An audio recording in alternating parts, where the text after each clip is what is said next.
I was only 10 when our mom passed away. She had been severely ill for years, barely leaving the house. During that time, our grandmother and Aunt Hazel helped us financially.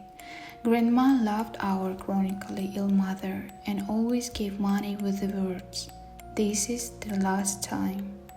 Aunt Hazel was the only one who truly supported our mom.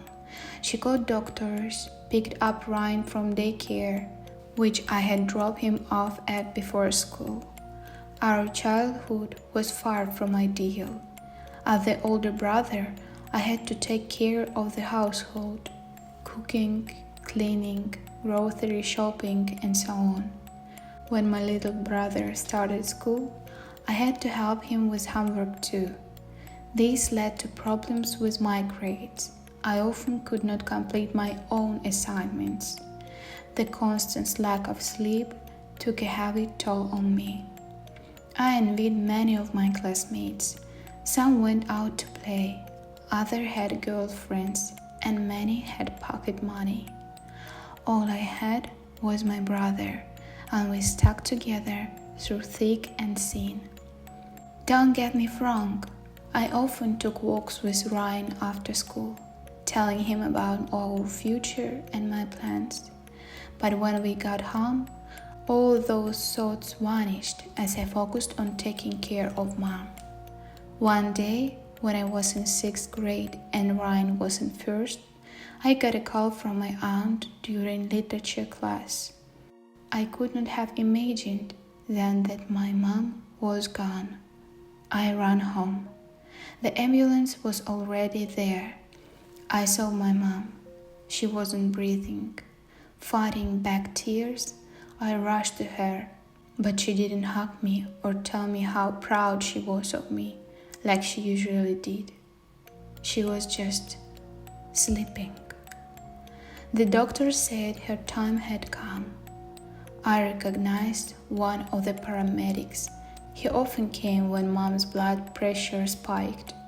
At that moment, I didn't fully grasp how serious it all was.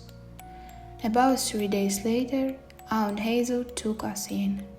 After high school, I went to college and moved into a dorm where I met Grace. That's where I first tried alcohol.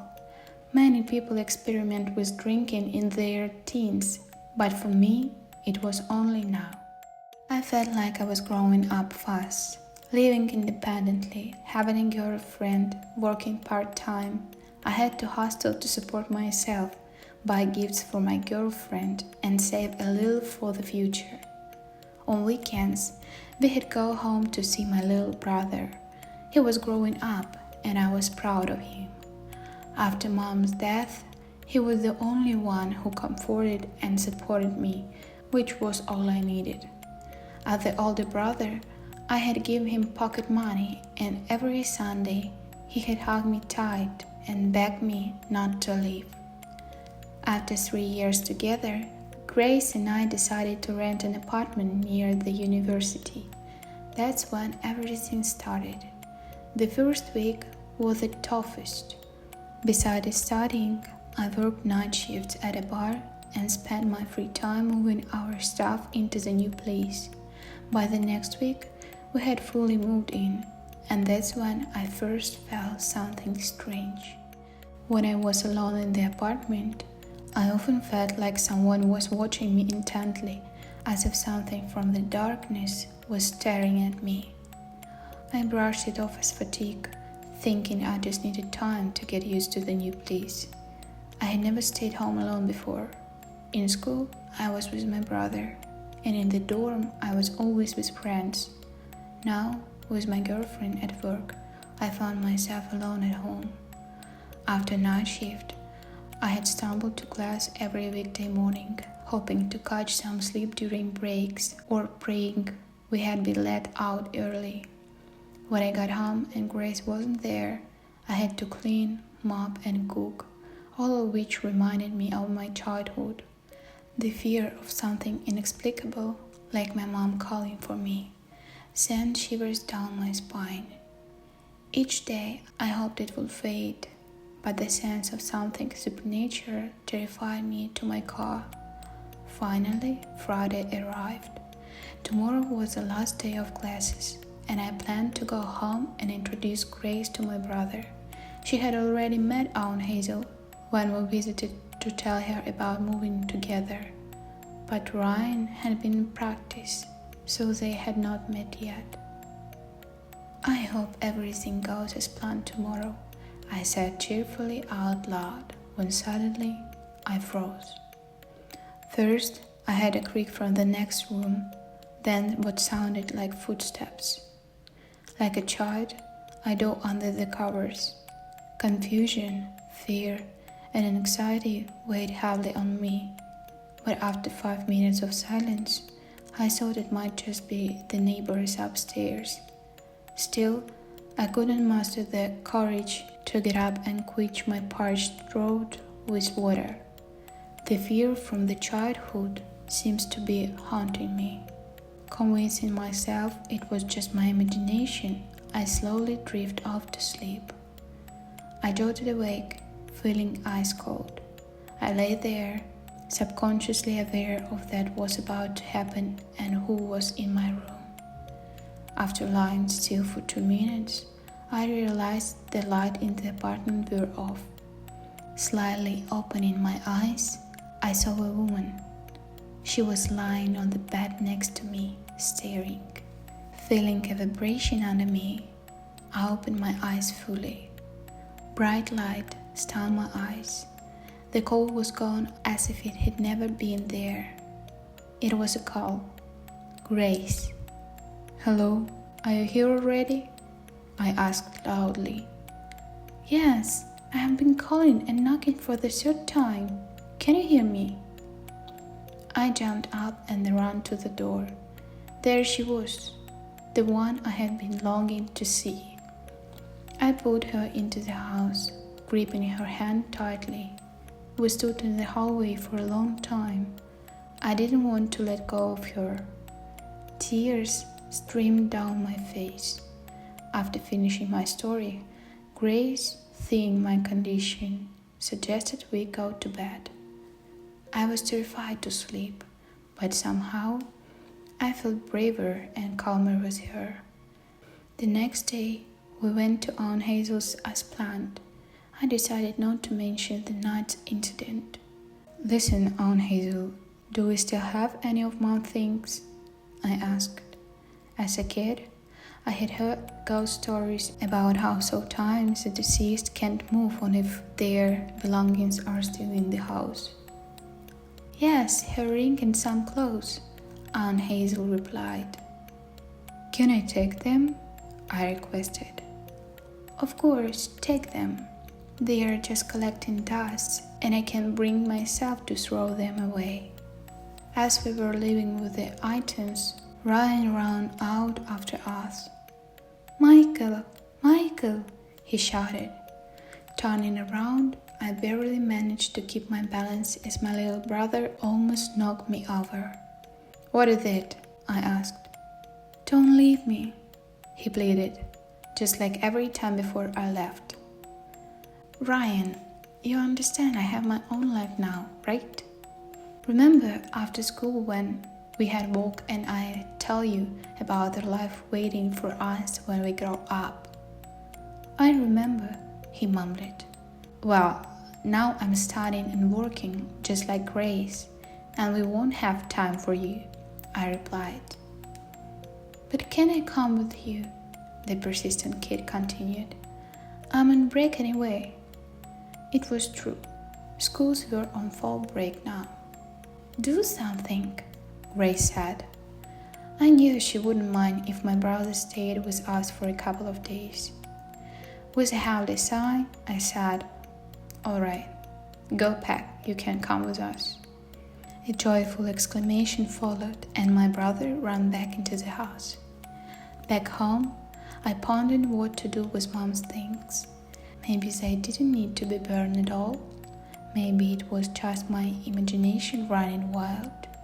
Even if I wanted to burn them, where would I do it? "I will figure something out tomorrow," I thought as I gave my brother a full briefing. Tomorrow you will be home alone. Don't use too much electricity and be in bed by 9 p.m., okay?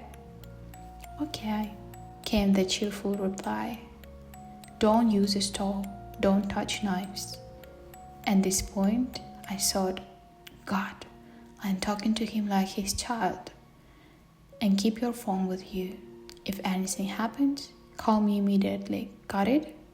I said as I took Ryan to bed. In bed, in complete silence, with Grace already asleep, I worried about my brother. What if she came for him too? After considering all escape routes and how I had run to my brother if needed, I remembered I had a flashlight under the bed, just in case. With these thoughts, I hugged my girlfriend and fell asleep. A loud scream from the next room woke up what felt like the entire house. It was Ryan. What's happening? Grace asked. Oh God, not this, I thought, and within seconds, I was at his door. It was locked. Ryan was screaming, Mom, stop! Ryan, help me! An otherworldly voice echoed in the room. Fueled by adrenaline, I stepped back and kicked the door so hard the lock flew off its hinges. Bursting into the room, I saw my brother pointing to the corner, saying, She's here, it's her, she's come for me. Soon after, Grace was comforting the crying boy. We brought Ryan to sleep with us. All night we slept together, but I couldn't sleep. I was afraid I was putting them in danger, that something needed to be done. I was certain it wasn't a dream. In the morning, I told my girlfriend what I thought about the situation and what needed to be done with Mom's things. She didn't believe me, of course, but she didn't object either. That day, I skipped work, and after class, I decided to take the items far away to burn them. On the way, I had a strange feeling of being watched. Arrived at the spot, I took out a bottle of lighter fluid, making sure I had everything. The fire flared up, and black smoke billowed towards me. Feeling a vibration, I pulled out my phone. It was Ryan calling. Michael, help! She's back! The kid screamed into the phone. The ring, I realized. That's what I forgot to take. But I hadn't seen it with the other things.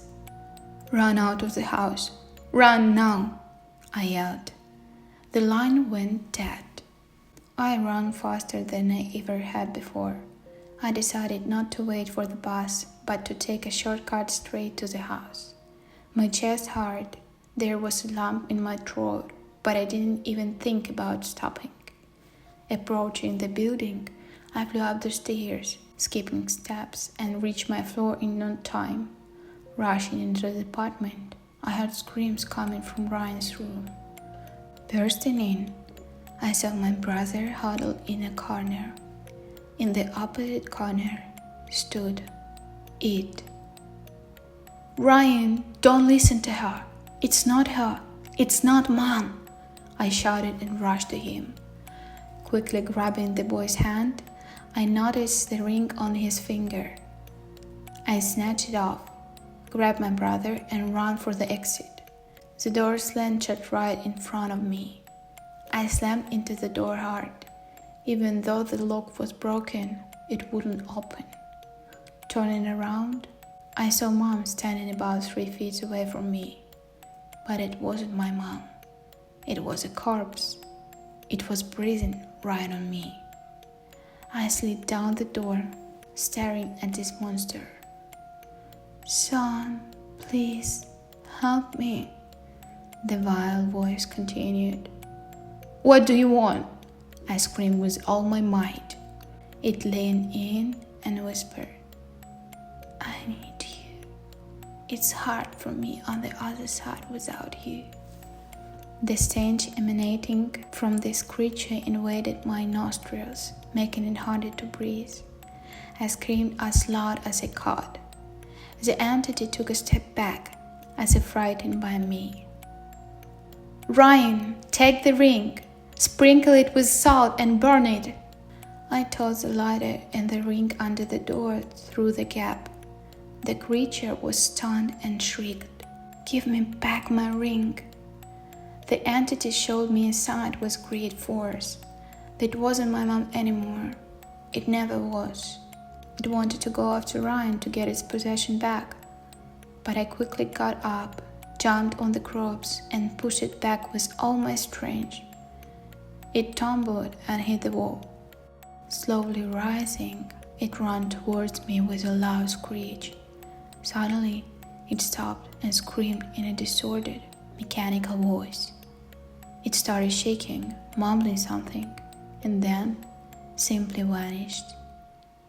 The next day, Grace, Ryan, and I went to church and lit a candle for our mom's soul to rest in peace.